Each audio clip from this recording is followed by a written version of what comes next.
Buenos días, soy el licenciado Víctor Ramírez y estamos acá para escuchar las preguntas que correspondan al momento actual. Dime. Bueno, ¿qué es la cortina de hierro? La cortina de hierro fue un sistema en donde los países del bloque socialista de Europa Oriental tenían unas restricciones frente al mundo capitalista que estaba después de la Segunda Guerra Mundial, comandada por las fuerzas político-militares de Estados Unidos, vale decir, la OTAN.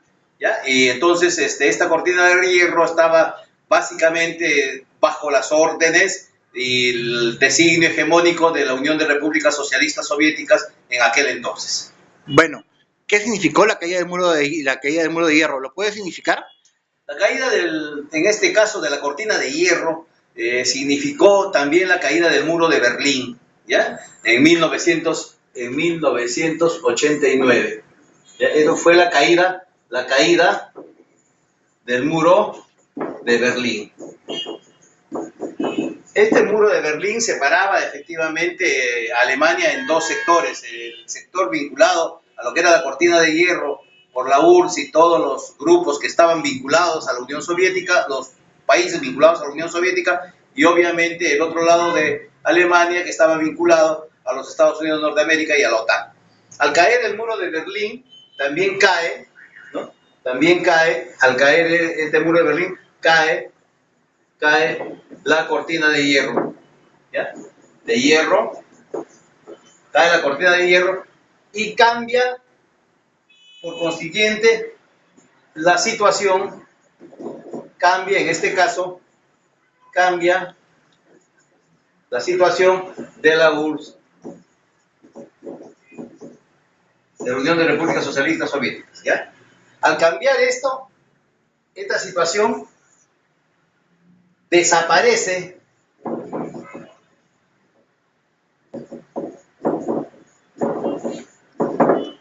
la URSS, la Unión de Repúblicas Socialistas Soviéticas.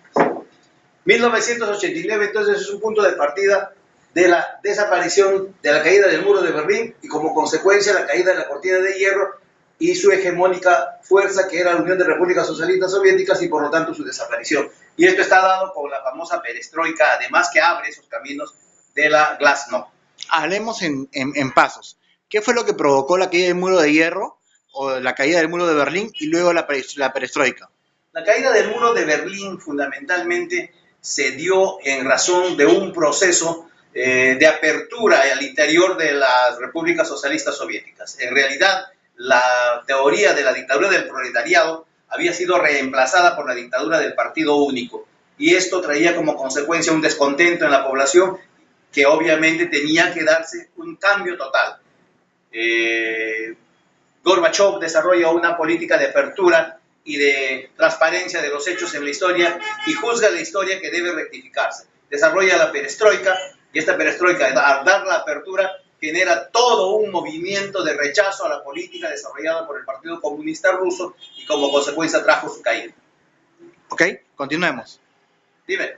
Continuemos con la explicación. Después del muro de Berlín en 1990, ¿qué pasó en el mundo? ¿Qué pasó en América Latina? Después de la caída del muro de Berlín, obviamente, se había dado dos condiciones importantes en la economía mundial. Una crisis en la economía mundial que traía como consecuencia la sobreproducción mundial y en este caso con la hegemonía particular de Estados Unidos en el mundo después de la caída del muro de Berlín. Pero esta hegemonía había desarrollado el modelo de economía neoliberal a la cual ningún país del mundo socialista pudo darle una respuesta en debate teórico, menos político, menos económico. Entonces se transforma en una hegemonía de la economía global y por lo tanto se aperturan los mercados independientemente de la ideología de los partidos. Así es que en Rusia se pasa a la comunidad de estados independientes y obviamente se forma también un mercado de economía capitalista que empieza a competir en el mundo real con la economía de todos los otros participantes, operadores de la economía global en el marco de una economía neoliberal. Entonces, lo que se arma en el mundo es el mundo unipolar.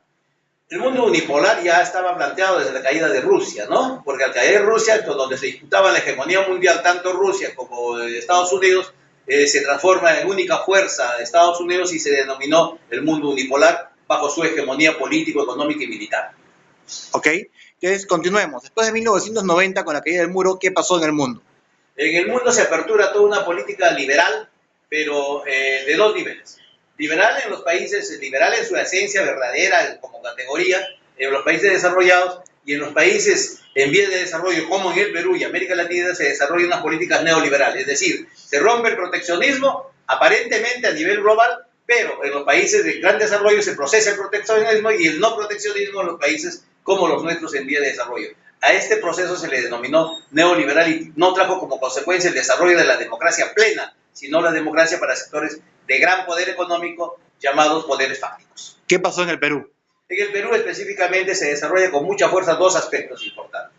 Por un lado, el proceso de la economía que introduce Alan García en el proceso de apertura y lo desarrolla posteriormente Fujimori con su política de no a shock, etc. Sin embargo, se aplicó la política de shock y se aperturaron los mercados, se desindustrializó el país, generando un nivel de desempleo masivo y obviamente esta desprotección en la economía trajo como consecuencia la rebaja de salario, la desaparición de los derechos laborales, la desaparición de los derechos democráticos de la población. A esto hay que añadir la colaboración definitivamente con este proceso, a partir de su acción, del terrorismo existente en el país en aquel entonces. Consecuencia de esta caída del muro de hierro en el Perú, vivimos la Constitución del 93. ¿Cómo? Consecuencia de la caída del muro de Berlín en el Perú, vivimos la Constitución del 93. Efectivamente, la Constitución del 93 es una constitución contrainsurgente que debe de cambiarse. La situación política del país no es igual a la del 93, no es igual a la del 90, ha cambiado radicalmente y ese proceso tiene que consolidarse en mejorar la democracia, en asentarla en instituciones reales, verdaderas, desde el nivel de consulta con la población y obviamente reflejarse en el poder de la representación. Y ahí se han dado una serie de deformaciones. En este caso, me recuerda la famosa isla de Go de un autor italiano, Giovanni Papini, que decía que él se había comprado una isla y por ser tan noble y tan democrático le dio la democracia al pueblo, pero él era el dueño de la isla. Es importante este relato, ¿no? Ok, entonces contextualicemos el Perú en el entorno de 1990. ¿Qué pasó con la economía peruana a partir de 1990 y después de la caída del terrorismo y con la Constitución del 93? La economía peruana se insertó en la economía global bajo estos niveles de dependencia y se generó en la economía peruana básicamente la economía de primario exportadora, es decir, centrada en los minerales y en los recursos naturales. No se desarrolló, no se hizo lo correcto en el cambio, en el proceso de contradicciones mundiales para tener mejores inversiones al interior del país y obviamente tener mejores condiciones al exterior para la exportación.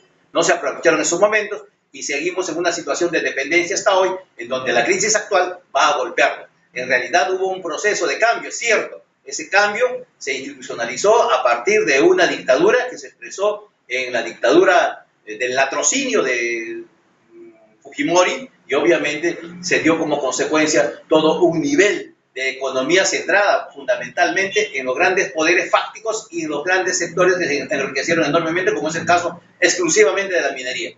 Y en este nivel, nuestra economía situada en el marco de un país primario exportador no tiene mayores alternativas si es que no hacemos no solamente una diversificación, sino no tenemos un proyecto nacional de desarrollo que vean los aspectos fundamentales de la modernidad, de la tecnificación, del gran avance científico-tecnológico y tener bases fundamentalmente de investigación científica y tecnológica para nuestro país.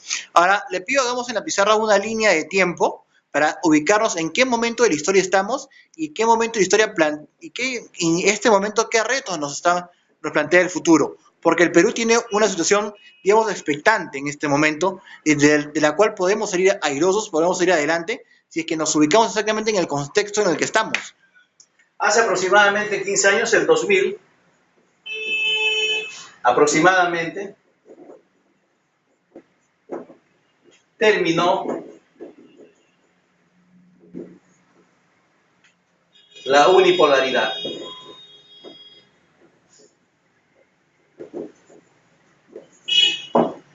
Del 2000 para adelante, estamos al 2015 por decir así, para adelante, se abre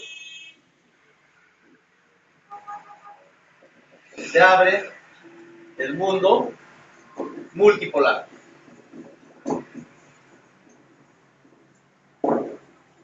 ¿Cierto? Este mundo multipolar está conformado por China, coma, Rusia, coma, Brasil,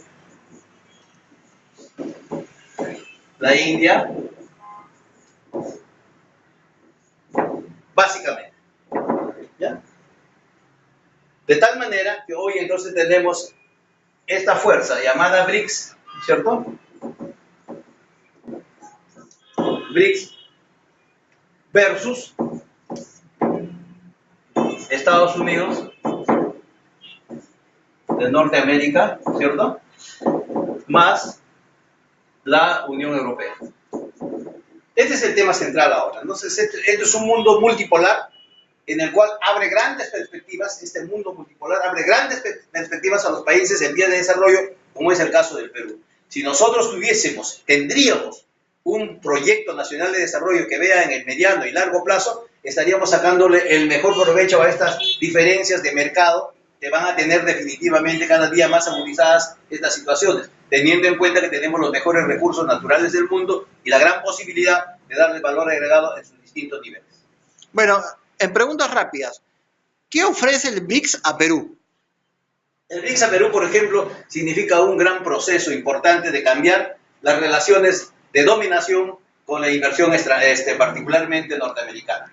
Creo que existen nuevas condiciones para poder negociar en mejores situaciones. Por ejemplo, la inversión actual de más de 500.000 millones de dólares que se está haciendo para este tren transoceánico del Atlántico al Pacífico que atraviesa Brasil hacia el Perú y obviamente termina en los puertos peruanos, es un proyecto inmenso que obviamente le va a traer diferencias y dificultades a Estados Unidos en el tema de control del mercado y en el control de Sudamérica. Me parece importantísimo, por ejemplo, estoy dando solamente un ejemplo, este mismo hecho, como también la apertura del canal en Nicaragua, que es distinto al canal de Panamá, en donde tiene puesto el poder hasta ahora disfrazado Estados Unidos de ese canal. Entonces, de tal manera que el comercio y las relaciones mundiales se van a abrir de otra manera y teniendo un país con mucho nivel de competencia frente a Estados Unidos, esa diferencia, como es China, debe aprovecharse para el desarrollo del país. Entonces, pisemos tierra y contextualizando.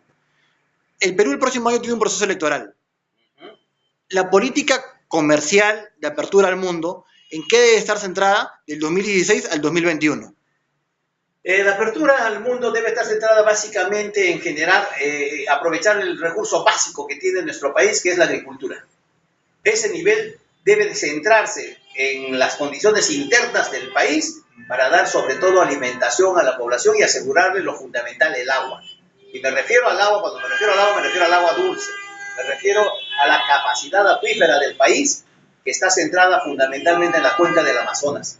Por eso es importante que nosotros tengamos en cuenta ese nivel para darle condiciones, no solamente de desarrollo agrícola en los niveles más avanzados de la ciencia y la tecnología, sino también para preservar el nivel de vida que para los seres humanos fundamentalmente está en el agua. Y el agua, explico, se ha transformado en un nivel de poder enorme y va a ser en los próximos años el eje central de las disputas fundamentales de recursos. Por eso, este tema del agua y particularmente la cuenca del Amazonas debe ser protegida por dos países centrales, con todos los que se tiene la relación alrededor de esto, ¿no? En el caso de Brasil y Perú. Entonces, centremos. La minería en el futuro va a dar paso a la lucha por el agua. Definitivamente que sí. Yo creo que la minería es un factor de desarrollo, es un factor más y debe de existir en el país. Pero esta minería debe sujetarse a este proceso de defensa del agua y en todo caso compatibilizarse mutuamente, no negarse. No se niega, pero al mismo tiempo debe de priorizarse. ¿Cuál es la forma en que, cómo debe darse los estudios de impacto ambiental y cómo obviamente debe protegerse el medio ambiente con una minería sana y responsable? Hagamos un comentario final.